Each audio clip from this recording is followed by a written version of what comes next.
waaw ci Fallu li nga ma defal duma ko fàtte ay loolu dëgg Fallu Njaay loolu dëgg la Njaay kuy fàtte démb doo gor. asalaamaaleykum mbokki internet du FG TV maa ngi leen di nuyu bu baax a baax di leen ziar amaan mbégte contentement bu mag a mag di leen dalalaat tey ci seen émission bi nga xamante ne si mooy sama ndaanaan nee naa leen nag sama émission du ma ci dalal ku dul ndaanaan tey nag ki ma seet si ndaanaan pire la ci biir ndaanaan yi nekk ci aar bi nga xamante ne si bi mu ci nekkee ba léegi delloo ko gannaaw benn yoon lu dul lu jëm kanam rek la ciy def ku ne xam na ko nag ci Tan Bombé acca dama koy daal di nuyu bàyyi ko mu nuyoog mbokki internet yi koy seetaan laataa rek ñuy jàll ci waxtaan bi acca maa ngi lay nuyu Tan. maa ngi lay fay d'abord noo tudd. man Kumba laa tudd. Kumba fay naa la bu baax a baax yow tamit maa ngi lay remercier bu baax di la ziar di nuyu waa RGI di nuyu waa Sénégal ñëpp di nuyu sama mbokk artistes yi sama sëriñ sëñ Aydara Mbàkke di sant sama yaay bu baax ak sama waajur wu góor yàlla na ko yàlla yërëm fu mu tëdd waaw maa ngi nuyu Fallou Ndiaye nag seen directeur parce que c'est un ami à moi ça fait longtemps. waaw c'est une longue date vraiment Fallou Ndiaye danoo yàgg kon tey FG yi bu ñu ñëwee ci man seet si ma mbégte lay doon kontante macha allah jërëjëf. waaw voilà tey Tan ñu ngi la fekk ci sa salle de répétition ngay préparer benn réunion mais aussi est-ce que xam nga ne Sénégalais dañ la namoon. Sénégalais maa leen raw mais dinañ ma gën a namm de. déedéet kay luy xew. waaw xam nga lu tax ñu may gën a namm mooy man yàlla moo ma nattoo benn mbir muy théâtre sur scène. xëy na télévision bi daf maa dab rek ma di ko sant yàlla nag parce que moo tax àdduna xam ma moo tax lépp loo xamante ni am naa ko ci opportunité c'est à travers la télévision mais nag sama vocation dëgg mooy théâtre sur scène ci laa débuté ci laa nekk ay années presque 10 ans nit ñi di ma doog a xam ci télé bi kon macha allah wax dëggu fa yàlla moo tax dinañ ma namm moo tax nag weeru koor ba weeru koor ma ñëw ñamal li naan ñamali waaw ba xaar ba nu nam ma parce que xam nga li am solo ci àdduna mooy artiste wala acteur artiste comédien wala acteur buy def cinéma nam da cee baax benn mbir rek laa lay expliquer mooy nit di nga bokk ak moom benn kër jàkkaarloog moom benn néeg saa yoo xëyee di ko gis doo ko mës a wax namm naa la mais su tukki woon juróom benn weer wala juróom-ñetti weer ñëw di nga ne ko sa waaye na mu naal de temps yi da ngaa changé yee xam nga da nga c'est la joie quoi dafay neex. c'est la joie de vivre. waaw Tan man du ma la laaj kan mooy Tan Bombé parce que yaakaar naa ne ñi ñuy seetaan ñëpp xam nañ la bu ñu tuddee sa tur tey ci ñëpp xam nañ la mais bëgg naa xam lan moo la dugal ci art bi. yii théâtre li ma ci dugal c'est lu yàgg la loo xamante ni vraiment. école la woon théâtre scolaire laa doon def boobu maa ngi jàngee Saint-Pierre Julien Aymar bi nekk à côté de Delafosse ci pouponnière bi foofu laa sama papa moo ma fa yóbbu woon dugal ma fa di ma fayal chaque mois may jàng année bi may def C2 ma amoon benn professeur madame Ndong jour mardi gras jot avant mardi gras di ñëw mu daal di jël booy classe bi daal di ne dañ leen defar répétition ci lan ma defar répétition maa nekkoon père de famille bi sax ndeysaan année boobu je me rappelle très bien Kouthia ñëw na fa boobu maa ngi def C2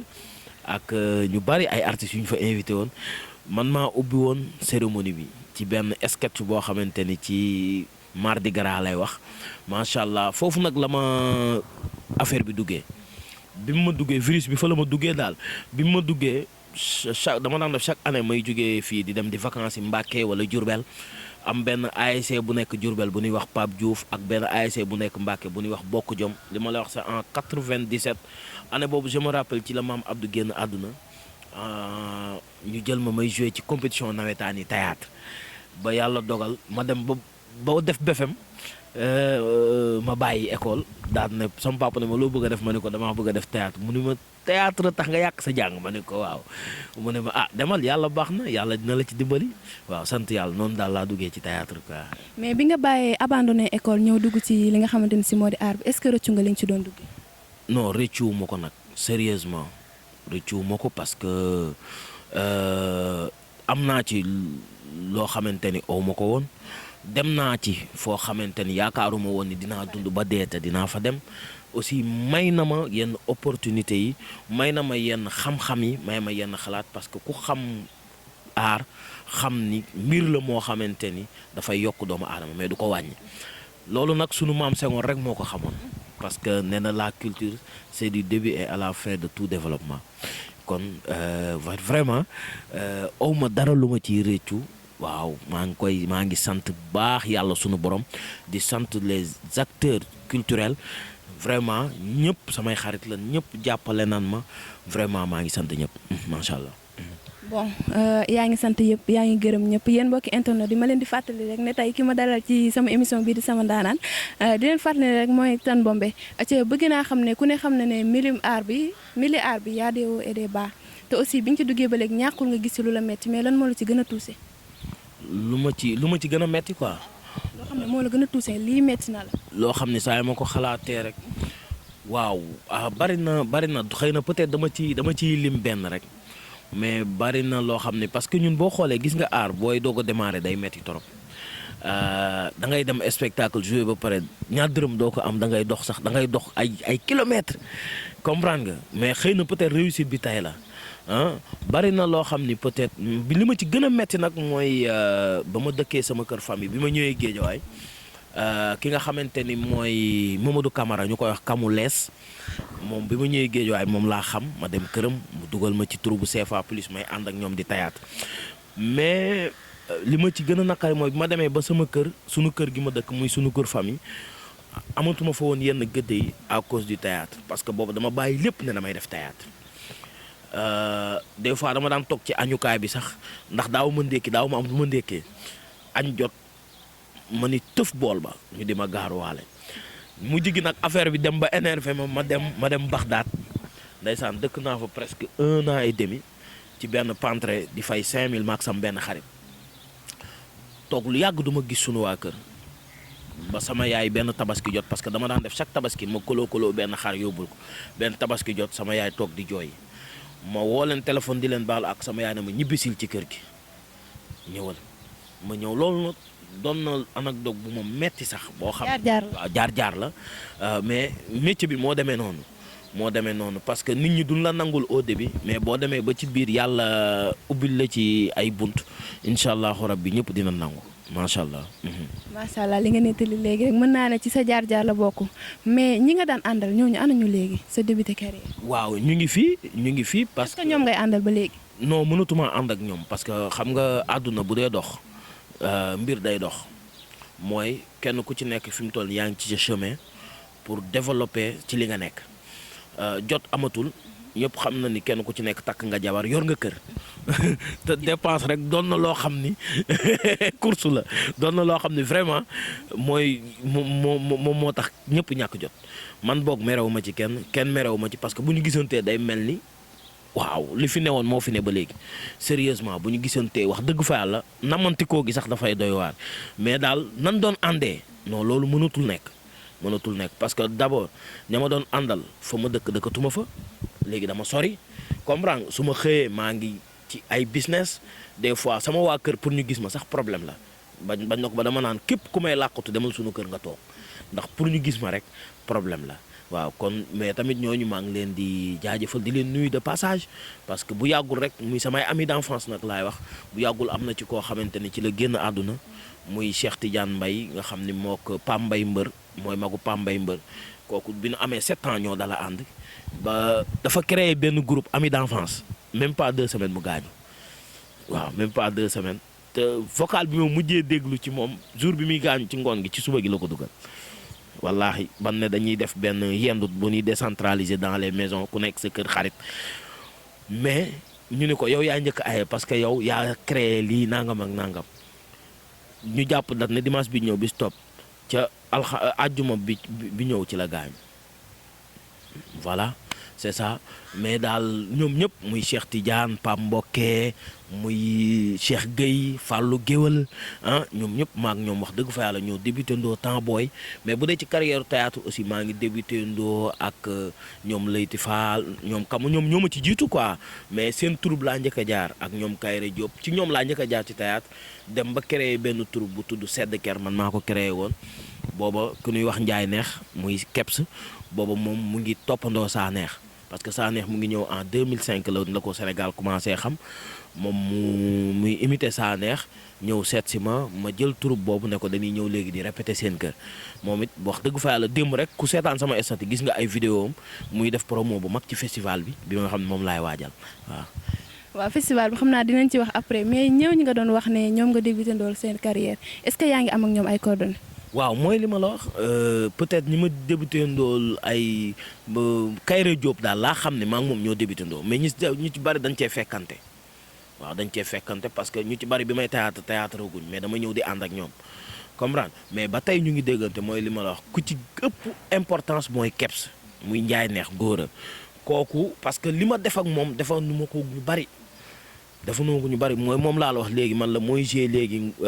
ci sama wujju tubaab la mooy pa ko nan Mbaye waaw moom Père Mbaye ak Ngone Mbaye ku xool sama stat démb sax seen vidéo ñuy publicité sama festival bi may waajal xam nga di woo nit ñi acteurs yi di woo comédiens yi vraiment ba tey ñu ngi am contact parce que démb dafa jékki-jékki rek enregistré vidéo bi envoyé ma ko xam nga tamit c'est quelque chose lu neex la quoi. neex na ci xol mais bëgg naa xam est-ce que da nga am école d'art école boo xam ne da nga ciy jàngale théâtre. waaw awma école mais am naa compagnie de théâtre parce que ñeme man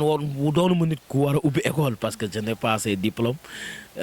awma diplôme d'état beneen bi aussi mooy ku xam théâtre Sénégal xam ni dafa metti boo ubbi woon école tamit kenn du la fay pour nga jàngal ko mais créé naa nag benn compagnie boo xamante ni wax dëgg fa yàlla maa ngi fi yor ay xale di def ak ñoom ci liggéey bi nga xamante ni peut-être am na lu ma ci yàlla may ma koy def ci ñoom ba wax dëgg fa yàlla kenn ku ci nekk actuellement yaa ngi am expérience ci liggéey bi yaa ngi def lu extraordinaire. waaw muy compagnie bëgg sa réew maa ngi ko créé fii à Guédiawaye c'est depuis 2014 laa ko créé di liggéey ak ñoom ba tey compagnie boobu moo initié festival bi war a am du 2 au 7 octobre bii di ñëw incha allah. incha allah bëgg naa xam lan mooy sa relation ak yeneen artistes comédiens yi. waaw ñëpp samay xarit lan. yéen a ngi demalante daal di nekk en contact reste en contact. waxuma la ñi nga xam ne maa ngi ñoom ñoo tolloo jamono waxuma la ñi nga xamante ni ñoo ma sut jamono waxuma la mais surtout les jeunes talents tey boo doon yor sa micro territoire di laaj amul kenn ku ci mus a xew la te deew ma maanaam théâtre man fii laa ko def dama koo gëm bëgg ko ba même maag yow bu ñu xuloo woon tey nga ni damay organiser spectacle de théâtre boo gëstoo gis ma toog di seetaan parce que spectacle may dundal wallaahi duma ci am rancunier ak nit duma ci am noonoo ak nit gëm ko yaa ngi koy def mun nañoo xuloo ci leneen mais bu ñu théâtre boolee tey exemple laa lay jox ñaari comédien mun nañoo xuloo mun nañoo jote mun nañoo clashante mun nañoo sànnante ay track ba àdduna bépp na ñuy dootuñu juboo mais bu ñu bokkee seen nga xam ni théâtre rek a leen ñor da ngay gis ñoo xamante ni duñ tuddante nga boole leen ci benn scène ñu war a jouer spectacle ñuy jouer lu extraordinaire ku nekk contact bi di daw ku nekk di jox sa morom di la delloo waaw c'est important. da nga ko bëgg a gëm ko te li nga bëgg soo ko gëmee rek incha allah doo ci sonn waaye sànq ba léegi maa ngi gis yaa ngi wax ci événement bi di tudd événement bi tan lan ngay waajal ban événement mooy waajal. waaw yaa ngi doog a ñëw de daj dëpp gi waaw. xam naa loolu nga bëgg ñu wax. événement bi may waajal événement international la. su événement bi mooy deuxième édition bi defoon nañ première édition en 2017 parce que dañoo ne dañ koy def biennale mooy chaque 2 ans festival bi day durer 6 jours wala 7 jours nga war a dajale 200 festivaliers war leen jox lekk war leen jox naan war leen a dëkkal kon loolu du lu yomb. du lu ndaw. ba tax na ñu ngi koy waajal c'est du 2 au 7 octobre bii ñuy dugg muy àllarba bi ñëw lay commencer fii à Guédiawaye mais dañ ko décentraliser ren parce que dafa am 2 journées yoo xam ni day génn Guédiawaye muy le 4 bi dañuy dem Douta Seck ak Arcos de Dakar le 7 bi dañuy dem complexe Léopold Sédar Senghor bu Pikine ak Arcos de Pikine dañ ko décentraliser mais fii mooy base bi fii ngeen nekk nii muy espace jeune bu Guédiawaye di CEREPS bu bees bi Guédiawaye nekk fii ñu ànd ceeg nag en collaboration avec le directeur CEREPS bi muy monsieur Ablaye Gueye vraiment mu gunge ñu ci lu bari ñu bari gunge ñu préfet gunge ñu xam nga monsieur le maire Aline Sall gunge ñu Racine Talla gunge ñu maire yi ne ci Guédiawaye ñëpp gunge ñu ci parce que bu ne festival international de théâtre de Guédiawaye ko moom. kon autorités yooyu ñoo ñu gunge ren gëm nañ ni 3e édition waxuma la les autorités mais toute la population de Guédiawaye dinañ ñu gunge ci festival bi. incha allah parce que mooy li ma la wax sànq gis nga 200 personnes yooyu di fi nekk 6 jours wala 7 jours kenn ku ci nekk am nga boo ñëwee looy contribuer ci dëkk bi ci Géejawaay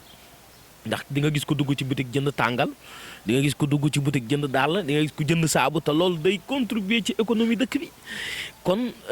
ñun ay acteurs culturels mais dañuy yëngu ci développement parce que bëgg nañ képp koo xam dañ lay invité ndax Bénin dina ñëw Togo dina ñëw Burkina Faso dina ñëw Guinée Conakry dina ñëw Italie dina ñëw foofu yëpp am nañ fa ay nit yu war a ñëw jouer fi def fi ay panel def fi ay causerie def fi ay formation ci biir ces 6 jours yi loolu avantage la parce que benn ñu ngi jaay sunu couleuru réew muy sunu ville Guédiawaye rawatina pays Sénégal waaw ñu ngi jaay sunu culture à Guédiawaye ñu ngi leen di wan ni fii am na ay talent yu fi nekk parce que le festival international de théâtre de Guédiawaye a un seul objectif c'est promouvoir les jeunes talents de la banlieue dakaroise te gis na ay xale yu topp suñu ginnaaw suñuy rakk nekk dans toutes les compagnies ñu récupérer leen indi leen ñooñu ñooy les membres comité d'organisation bu Festic Théâtre ñi nga gis fii ñëpp bokkuñu ci sama compagnie mais dama dem compagnie bu nekk fii au niveau de la banlieue ma jël fa 2 personnes boole leen ci organisation bi pour ñoom it ñu xam parce que ëllëg Tan Bombe dafay jóge mais war na am lu mu fi bàyyi ëllëg Tan Bombe dafay jóge mais war na am lu mu fi bàyyi war na am ñu mu fi bàyyi war na am way ëllëg tey pourquoi pas Tan Bombe jóge fi ñu ni defar benn monument ñu ne lii monument Tan Bombe la moom lañ ko tuddee parce que am na lu mu représenté ci Géejawaay jóge naa fi tamit daaw jéeg waa ministère de la culture ñoo ma daggal billet ñoom it ñu jàpp ci festival bi vraiment jàpp nañ ci bu baax waaw ñoo ma daggal billet yóbbu ma Togo ci benn festival de conte bu fa doon am muy Fesconte ma dem représenté ji Sénégal foofu di doomu Géejawaay may dem Aline Sall woo ma jox ma ndàmpaay mu nekk loo xamante ni aussi mbégte la ci man parce que tamit nit ki mooy li ma la wax milieu bi nga nekk di ci yëngu muy waa FGI Fallou Ndiaye li tax mu créé FGI du pour moom mais pour sa classe gi ak les ñun la sama genre waaw les techniciens xam nga ëllëg mu am lu mu fi bàyyi c'est important loolu xalaat la ci côté multimédia mu am lu mu fi bàyyi te dafa am da leen di nëbb boppam du multimédia rek la mën li gérer waaw man ànd naa ak moom ay at xam naa ko chaque jour daaw ñu tàkkali ko waaw FGI nag da koo ubbi bàyyi ma daal di may dàq. Fall dégg nga loolu. dàq ma daf maa dàqoon mais bi mu nekkee RGI Racine Groupe Image maa ngi ci woon waaw. noonu la fa demee léegi yow nga yaakaar ne ñaari événement yi ban moo si nar a dàq bu 2017 bi ak bi ñu jëm nii incha allah. ah daay xam nga nit ki da ngay ñaan di évoluer donte ni lépp mënul parfait bële am na ñu mën a gis ni bële moo dàq mais ñun sunu li ñu bëgg. ak li ñu bëgg a def dañoo bëgg ku fi jóge di nga ne ah déwén de bëgg naa demaat parce que festival bi am na évolution waaw benn mooy fan daan dalal nit ñi bëgguñu leen fa dalal ren dañ leen a bëgg a dalal fu confortable lan daan lekk bëgg nañ mu yokk lan daan def bëgg nañ mu yokk te objectif bi loolu la kon gëm nañ ni ren daal dinañ am lu jéggi dayoo. incha allah ñëpp dinañ ñëw jàppale si la parce que yow tamit borom baax nga mais balaa ñuy tàggatoo balaa ma lay bàyyi nga tàggatoo bëgg naa nga wax ma lan mooy say projet. waaw dafa am lu ma fàtte ren nag dañuy màggal dañ ko déjee un grand muy Papa El Hadj Ba ku ko xam-xam ni bi muy gaañu mu ngi woon ci benn film bu ñuy wax Idole nekkoon ci ministre bi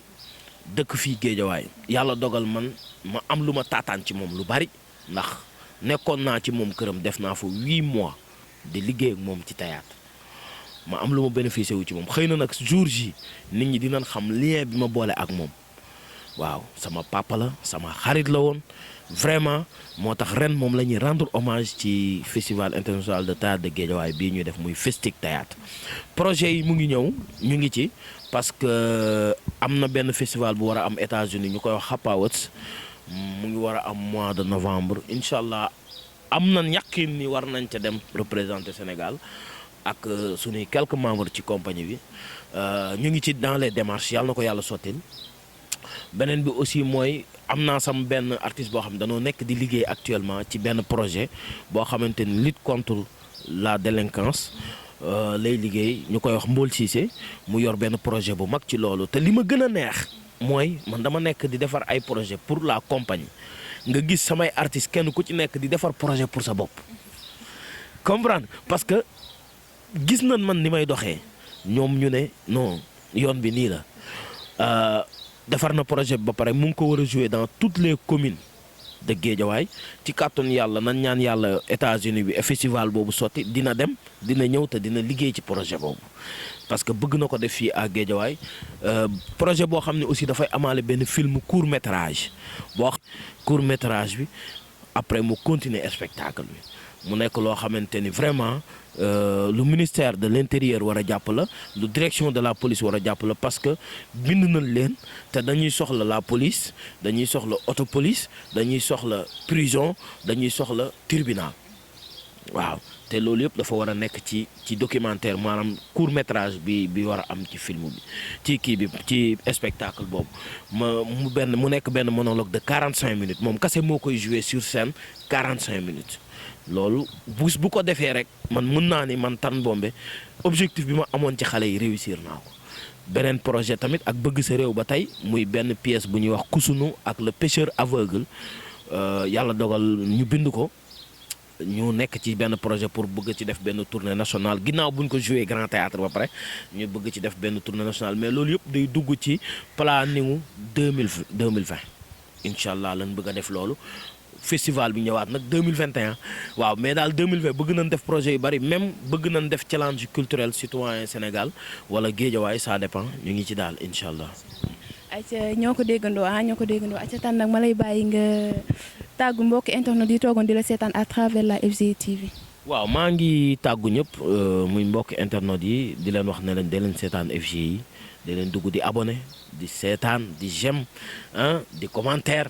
parce que sunu yëf la waaw képp koo xam ni da nga may béggee rek maa ngi lay woo nga di seetaan FG yi may tàggu waa Sénégal ñëpp di tàggu sama mbokk artistes yëpp di leen wax ni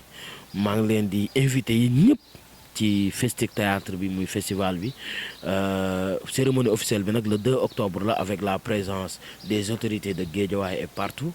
ñu ngi invité ñëpp di wax ni invité nañ FG yi waaw xam naa Yoroña moo yor suñu communication lii ma def sax li ma sekk ak Fallou moo tax ma di ko def mais sànq rek am na benn ku ma woo pour bëgg a def interview ma woo Yoroña dafa ne ma jox ko sama numéro mu woo ma ba pare moo yor tout ce qui est communication festival bi beneen bi aussi mooy Racine Talla bi moom mu ciy liggéey ci communication bu am solo parce que ku seetaan RTS fan yi yaa ngi gis ñuy publicité festival bi en plus ñoom ñoo koy couvrir ba pare Racine muy maire yi Wakhinane war a def moom it lu am solo muy côté hébergement côté restauration xam nga Aline Sall tamit yëkkati un budget jox ñu vraiment xam nga ak ay logistique maa ngi leen di sant bu baax di gërëm ñëpp di jox ñëpp rendez-vous le 2 mooy cérémonie officielle bi ba le 7 octobre incha allah peace and love waa Sénégal. ayca merci ñu koy jaajëfal bu baax a baax mu nekkoon ki nga xamante ni si moo di Tan Bombé ma dalaloon ko tey nag ci sama émission bii di sama ndaanaan nee naa leen nii rek lay demee à chaque fois damay dalal ndaanaan ci FG TV la première scène sociale au Sénégal mbokk yi lii laa leen indiloon tey di leen jox dig daje à la prochaine incha allah sans oublier sama caméraman DJ Baz bye.